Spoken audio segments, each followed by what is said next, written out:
de trabalhos de sexta-feira do Centro Espírita Bel Sebastião de Almeida, dia 19 de janeiro de 2024, com os trabalhos sendo transmitidos pela Rádio Abel ou TV Abel. Uma vez que as atividades presenciais de sexta-feira foram temporariamente interrompidas. Boa noite, ouvintes da Rádio Abel. Como sempre fazemos, vamos ler uma página de preparo para que nos harmonizemos antes da palestra. A página de hoje foi retirada do livro Religião dos Espíritos, pelo Espírito Emmanuel e psicografia Francisco Cândido Xavier. É intitulada Servir a Deus. Em nome do amor a Deus, acumulam-se na terra tesouros e monumentos. Centenas de santuários sob a rúbrica de cultos diversos espalham-se em todos os continentes. Pagodes e mesquitas, catedrais e basílicas, torres e capelas aparecem majestosos na Ásia e na África, na Europa e na América, pretendendo honorificar a providência divina. É assim que surgem aqui e ali casas de adoração com variada nomenclatura, templos-palácios, templos-estilos, templos-museus, templos-consagrações, templos-claustros, templos-troféus.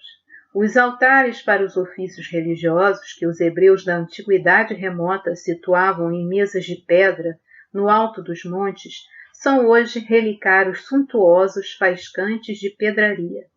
E para o curso das orações, convertidas em cerimônias complexas, há todo um ritual de cores e perfume, reclamando vasos e paramentos que valem por vigorosas afirmações nos domínios da posse material. Longe de nós, porém, qualquer crítica destrutiva aos irmãos que adornam assim o campo da própria fé. A intenção nobre e reta, seja onde for, é sempre digna e respeitável. Contudo, em nos reportando a interpretação espírita, que exprime o pensamento cristão claro e simples, como honrar o Criador relegando-lhe as criaturas aos desvãos da miséria e às sombras da enfermidade?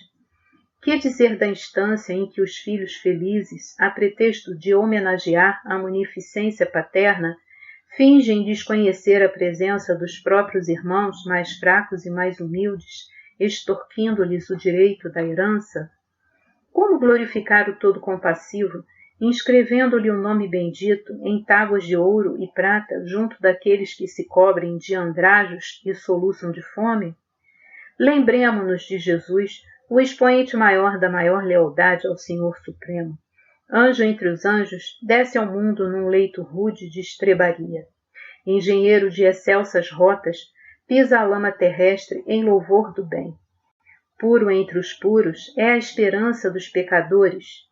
Mensageiro da luz, toma a direção dos que se afligem nas trevas. Magistrado incorruptível, de ninguém exigia certidão de pobreza a fim de ser útil. Embaixador da harmonia sublime, é remédio aos doentes. Detentor de conquistas eternas, vale-se de barcos emprestados para o ensino da boa nova.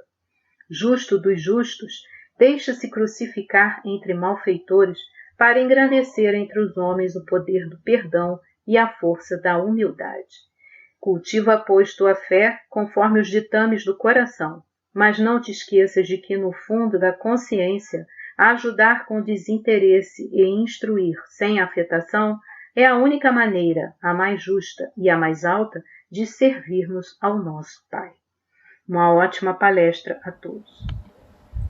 Queridos amigos e irmãos do Abel Sebastião de Almeida, que a doce paz do nosso Mestre Jesus possa envolver a todos nós neste momento que nos reunimos para o estudo consolador, né? Que ele possa fazer vibrar a mais íntima fibra de cada coração sintonizado que estamos agora e também iluminar nossas consciências, né? Meus irmãos, o assunto de hoje é do Livro dos Espíritos, né? O Livro dos Espíritos é capítulo 4, né? Capítulo 2, da questão 669 a 673.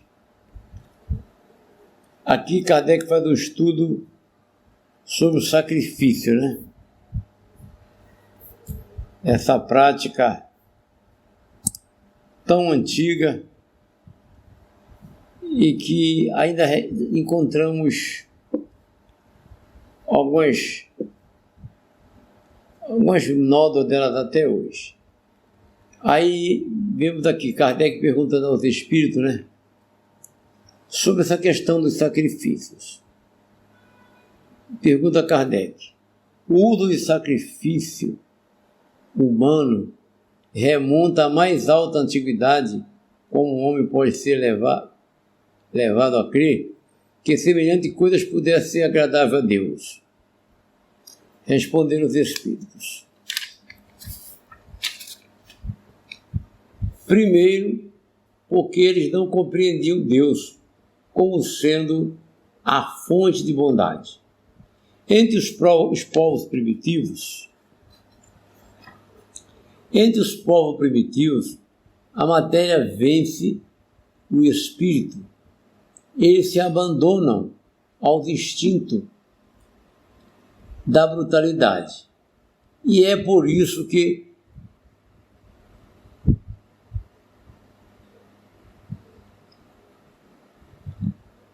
uma criatura animada tinha muito mais valor aos olhos de Deus do que o corpo material. Foi isso que levou a imolar primeiro os animais e mais tarde os homens, visto que, segundo suas crenças falsas, eles pensaram que o valor do sacrifício estava em relação com a importância da vítima. Na vida material, tal como as práticas geralmente se oferece um presente a alguém, o escolhereis sempre de um valor tanto maior quanto quereis testemunhar. Mas a amizade e consideração à pessoa devia ocorrer o mesmo, né, com os homens ignorantes em relação a Deus. É interessante, né, meus irmãos? Como nós já fomos primitivos e como já evoluímos, né? Mas essa prática do sacrifício humano, ela é muito degradante, né? Porque está ligada totalmente à ignorância, né? Mas ainda vemos esses sacrifícios, né, de animais em alguns cultos, né, religiosos. A Igreja Católica usa um carneiro na época da Páscoa. Os nossos irmãos hebreus ainda fazem isso com animais. Todos os cultos afro-brasileiros também fazem a mesma coisa. Depois, né, passou-se a oferecer alimentos. O homem evoluiu, né? Suavizou um pouco o sentimento e passou a oferecer alimentos. Agora, Kardec continua a perguntar: assim os sacrifícios de animais precederam os sacrifícios humanos? Não há dúvida quanto a isso. Segundo essa explicação, os sacrifícios humanos não se originaram de um sentimento de crueldade? Segundo essa explicação, os sacrifícios humanos não se originaram de um sentimento de crueldade? A resposta: não, mas de uma ideia falsa de ser agradável a Deus. Vede Abraão, depois que os homens abusaram, imolando os seus inimigos, mesmo seus inimigos particulares. De resto, Deus não exigiu jamais sacrifício, não mais de animais que de homens. Ele não pode ser honrado pela destruição útil da sua própria criatura. Nós encontramos no livro de Samuel, né, o povo de Israel,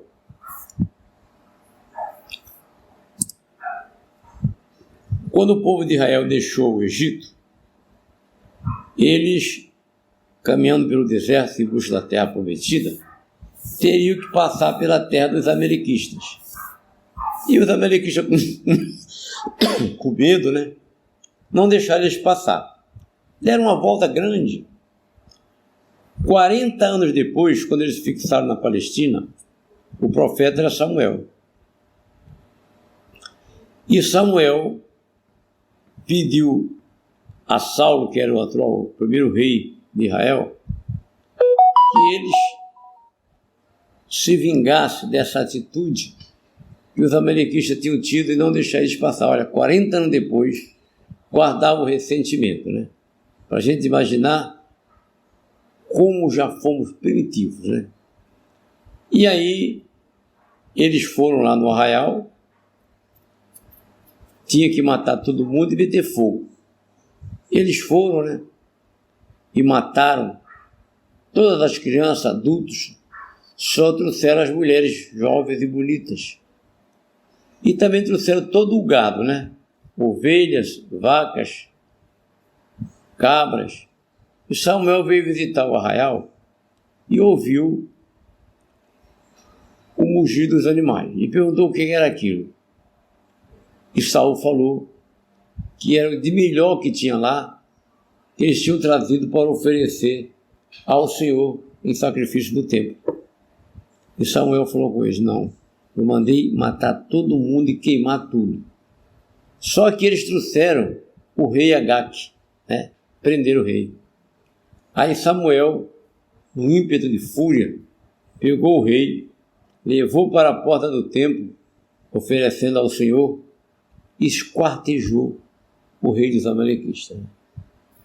Então, quando nós estudamos história das civilizações e penetramos nesse conhecimento fantástico que Allan Kardec codificou, auxiliado pelos espíritos superiores, né, que é o Consolador primitivo, é que nós vamos compreender, né, quanto já se evoluiu e o quanto precisamos ainda evoluir. Porque determinados sentimentos ainda alimentam, né, os corações de muitos seres humanos. E isso é muito grave, né? Mesmo após a vinda de Jesus, né, ainda há pessoas com esse sentimento, né, de vingança, de estupidez e de brutalidade.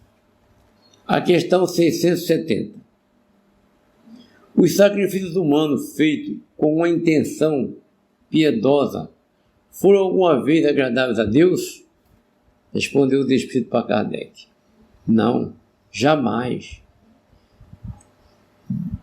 Mas Deus julga a intenção. Os homens, sendo ignorantes, poderiam crer que faziam um ato louvável, imolando um de seus semelhantes. Nesse caso, a Deus não interessava senão o pensamento e não o fato. Melhorando-se, os homens deviam reconhecer seus erros e reprovar esses sacrifícios que não deviam ser mais entrar na ideia de espírito esclarecido.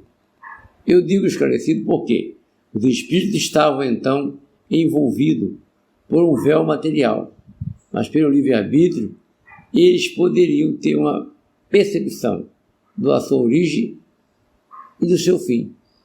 Muitos compreendiam, já por intuição, o mal que faziam, embora só o praticasse para satisfazer suas paixões.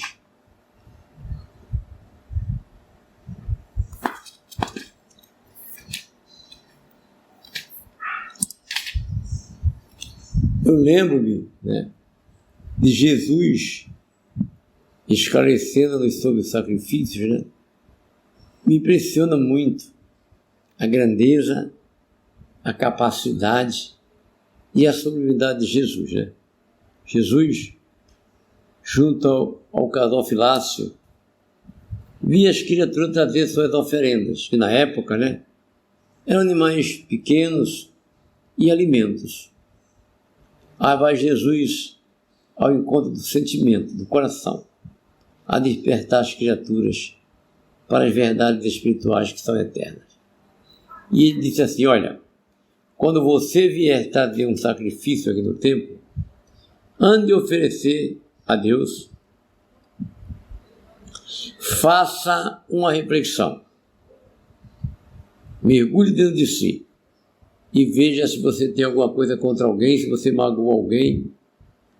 Deixe a oferenda aqui e vá ao encontro dessa pessoa que você magoou, que você feriu, que você desprezou, né?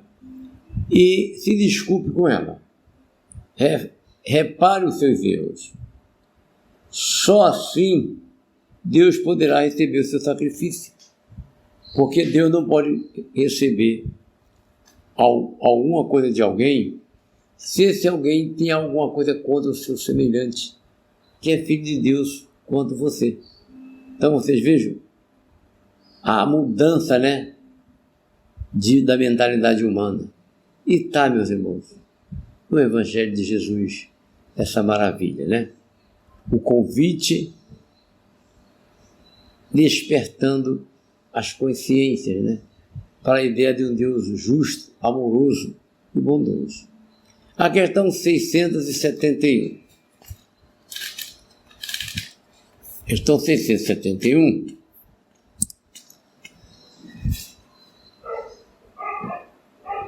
Continua Kardec a perguntar: que devemos pensar das guerras santas? O sentimento que leva os povos fanáticos a exterminarem o mais possível para serem agradáveis a Deus, aqueles que não compartilham de suas crenças, pareceria ter a mesma origem, né, que aquele que o exercitava outrora sacrifícios dos seus semelhantes.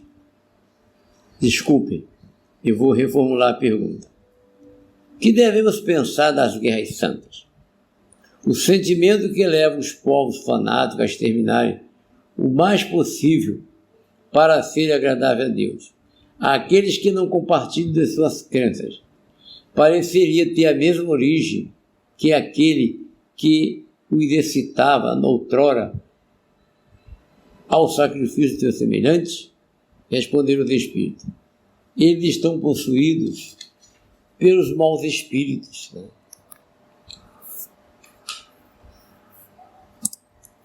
Está aí o processo antigo da obsessão, né? Esses espíritos desencarnados, guardando ódio e raiva dos seus semelhantes, como induziram, né, as criaturas a esses erros tão terríveis, meus irmãos. Eles estão possuídos pelos maus espíritos, né? E querendo, com os seus semelhantes, vão contra a vontade de Deus, que diz que se deve amar o irmão como a si mesmo. Todas as religiões, ou antes, todos os povos adoram o mesmo Deus.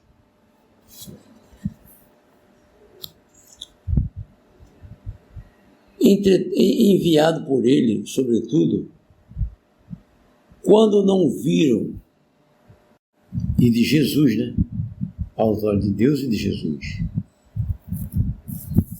Quando a gente penetra no Evangelho do Mestre, as diretrizes dele nos levam.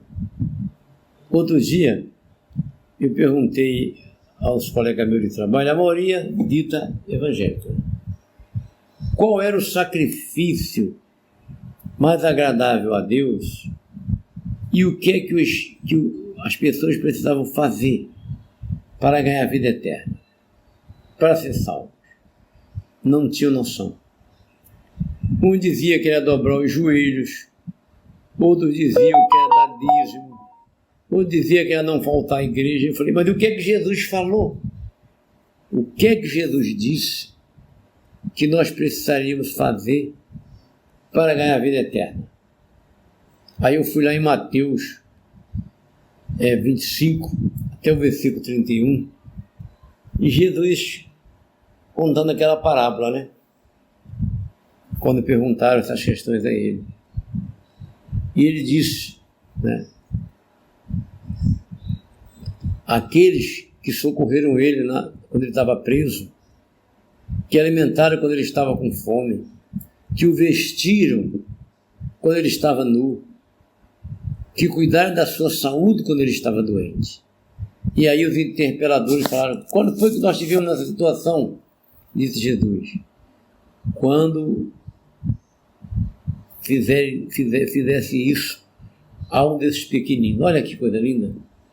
Esses estarão à direita e os outros estarão à esquerda. E ele repete a mesma coisa. E os outros disseram para ele: quando foi que nós te vimos? E ele repete a mesma história, né? Ele colocando o sacrifício íntimo, né? A sublimação da alma, a cuidarmos uns dos outros, né? Isso é lindo. De mais anterior, essa parte do Evangelho de Mateus, nós encontramos a parábola do samaritano. Né? Veja bem o sacrifício do samaritano. Muitas criaturas ditas religiosas não estudam, né? Não se aprofundam nas questões da alma e continuam às vezes agindo mais materialmente do que espiritualmente. Quando alguém interpela Jesus, cheio de autoridade, presunção: Senhor, o que eu preciso fazer para ganhar a vida eterna? E Jesus falou para ele: ama a Deus de todo o teu coração, de toda a tua alma, de todo o teu entendimento. Esse é o primeiro mandamento. Mas aqui tem um segundo, que é igual a esse: ama teu próximo como a ti mesmo. E a pessoa não satisfeita, arrogantemente, pergunta a Jesus: quem é meu próximo? E Jesus responde para ele, conta para ele. Jesus criava na hora, né? Que nós chamamos de parábola. Jesus criava uma história na hora, dentro dos costumes do povo, partindo do pressuposto material, para despertar nas criaturas as verdades espirituais. E Jesus cria na hora a parábola do samaritano, né? Que todos nós conhecemos. Que via um homem, foi assaltado, estava jogado no chão, passou as principais pessoas importantes na sociedade da época, passou e nem ligou. Mas veio o samaritano, né? Que era tido para o povo de Israel como um zero à esquerda, né? Alguém que não prestava para nada, porque não lia pela cartilha de Moisés, né? Então não tinha valor nenhum. Inclusive, né, um judeu não se aproximava do samaritano. Vocês se lembram? Quando Jesus pediu água a uma samaritana? Porque eles se contaminavam, né? É porque eram imundos. E o samaritano cuidou do homem que foi assaltado. Limpou as feridas dele, levou ele para uma hospedaria e falou para o hospedeiro: olha, tudo que ele gastar além disso, na volta eu pago. E Jesus perguntou ao interpelador dele: quem é o mais próximo? Ele foi ao samaritano. Jesus falou: vai e faça igual, e ganharás o reino dos céus. Entendeu? E disse mais Jesus para ele: todas as leis e todos os profetas estão contidos nessas duas leis: amar a Deus sobre todas as coisas e ao próximo como a ti mesmo. Como, meus irmãos, imensos agrupamentos humanos hoje ainda têm dificuldade de absorver essa grandeza, essa beleza, essa plenitude da questão da alma, né? Que aproxima os filhos de Deus uns dos outros, desfaz do ressentimento, gera o perdão, desenvolve o amor através da bondade, da benevolência, né? Graças a Deus, já encontramos milhares e milhares de espíritos entre nós, já com essa capacidade de amar, né? Não só no seio espírita, né? Nos cultos afro-brasileiros. Quantas líderes de Umbanda eu conheci que se sacrificavam como ninguém para socorrer os miseráveis, né? Quantas criaturas católicas que compreenderam essa parte linda de Jesus e também fazem isso, né? Quantos irmãos evangélicos também já despertaram para essa questão. Mas ainda há muito retardatário. E não há nada maior de quem quer ensinar do que o exemplo, né? Não adianta a gente falar para as pessoas, dizer isso, dizer aquilo, se você não pratica, se você não é um exemplo. Então o exemplo, meus irmãos, nesse caso é tudo. Porque não tem como a pessoa, os opositores, dizer não. Eles podem fechar os olhos, os ouvidos e sair andando, porque não queriam ouvir a verdade. E essas são as verdades sublimes e supremas, né, que Jesus nos trouxe. E nos dá uma alegria muito grande, porque o lema da doutrina espírita, que é uma filosofia, né, que é uma ciência da alma, que nos conduz ao sentimento religioso, meus irmãos. É uma filosofia de vida espiritual. Então, meus irmãos, essa doutrina é aquele consolador que Jesus prometeu à humanidade. Está entre nós, né? Chega numa época em que a ciência desenvolveu-se a tal ponto de estudar vibrações, né, de estudar o sentimento e mostrar a ação da alma, né, no corpo. Isso é muito belo, meus irmãos. E a comunicação dos Espíritos conosco, né, tem sido farta em todas as partes do planeta. Então, quando nós vemos, né, ainda criaturas ligadas ao sacrifício material, dando alguma coisa a Deus para que Deus dê alguma coisa a ele, ainda não compreenderam o Evangelho de Jesus. E cabe a gente, né, cabe a nós, um esforço máximo, com humildade, com simplicidade, sem nenhuma presunção de sabedoria ou de superioridade, tentar levar essas verdades. Eu sei que há muitas almas que estão com a mente fechada, né? Outro dia, vocês sabem que eu sou um renal crônico, fazendo hemodiálise, né? Tentei mostrar para duas senhoras, uma técnica de enfermagem e uma paciente, né, aonde estava a reencarnação em Mateus 17. Quando elas absorveram que era verdade, falaram comigo assim, falaram ásperas e com dureza: acaba o assunto aqui.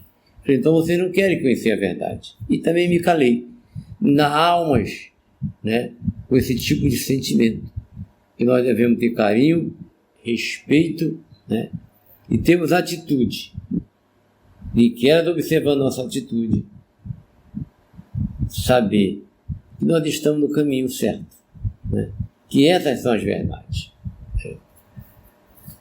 Porque a maioria das pessoas aqui no Brasil, ditas, vamos dizer assim, evangélicas, né, não conhecem em profundidade a Bíblia, não conhecem a história do povo judeu, têm dificuldade de compreender, né? E nós, os espíritas que penetramos nesse campo da alma, né, aliando Jesus a todo esse progresso lindo, a ciência, né, aí a gente vê a dificuldade, né, que eles têm, porque nós já penetramos nesse conhecimento, né? Então, o sacrifício para nós é o sacrifício interior, é o sacrificar o orgulho, o egoísmo, as vaidades tolas em prol dos mais necessitados, não importa quem sejam eles, entendeu? Da nossa religião ou não. Eu já encontrei quantas pessoas que me disseram assim: quanto tempo eu matei a minha fome numa casa espírita, né? E hoje sou evangélico. E tem alguma coisa contra o espiritismo, entendeu? Eu encontrei mais de uma pessoa, que aqui eu moro em Nova Iguaçu, e há muitas instituições aqui antigas, né, que fazem esse trabalho de, não é de assistência social, mas é de promoção, que quase todas as casas espíritas, né, tem curso, né, de bordado, de pintura, de costura, entendeu?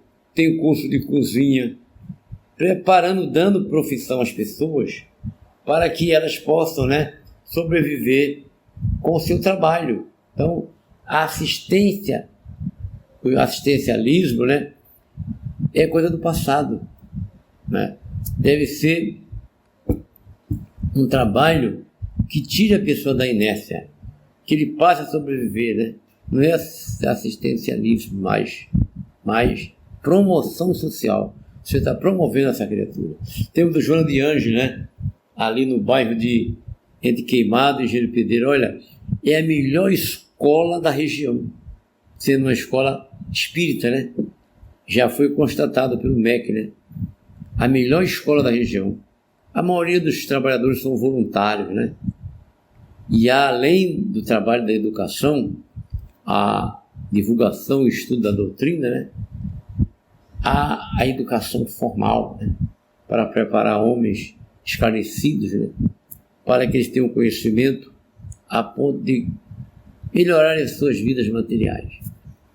Temos lá o Frei Luiz, temos o Abel Sebastião de Almeida, né? E quantas outras casas, né? Nesse trabalho fantástico, né? Tem aqui perto da minha casa o Chico Xavier, tem uma creche imensa, tem um trabalho impressionante nesse sentido, né? Mas assim, raras exceções, ninguém leva nada de lá sem estudar, né? Sem que ele perceba, são introduzidos ao estudo, porque não adianta dar o alimento do corpo, se não despertar a alma para a verdade sublime do Espírito eterno que somos, né? Alinhando Jesus a toda essa transformação humana, né? Isso é a doutrina, né? Mostrando a sua grandeza através do conhecimento, que é belíssimo, né?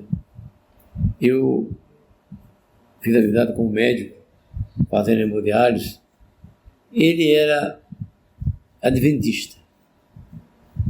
E eu sentia que ele não tinha essa firmeza da fé. Como ele era um homem de ciência, né? Eu dei para ele alguns livros de André Luiz, Missionário da Luz, onde André se aprofunda nas questões médicas, né? Ele ficou impressionadíssimo com a evolução dos mundos. Olha, mudou a visão dele completa sobre o espiritismo e sobre a própria religião, né? Ele me contou que ele participou de algumas missões na África, né? Pela igreja dele e tudo mais. Aí eu falei com ele, você vai encontrar elementos, né, incríveis aí na doutrina espírita, né? E ele, vendo quando liga para mim, Alberto, que coisa, que livro fantástico, né? E assim a gente vai, nosso raio de ação, melhorando o mundo que nós vivemos, nos melhorando e tentando melhorar os nossos semelhantes. Esse é o sacrifício mais agradável a Deus. Meus irmãos, que a doce paz do Mestre Jesus continue a nos envolver, nos amparar, nos sustentar, para que possamos superar as nossas deficiências íntimas. Muita paz, hoje e sempre. Muito obrigado. Boa noite, meus irmãos.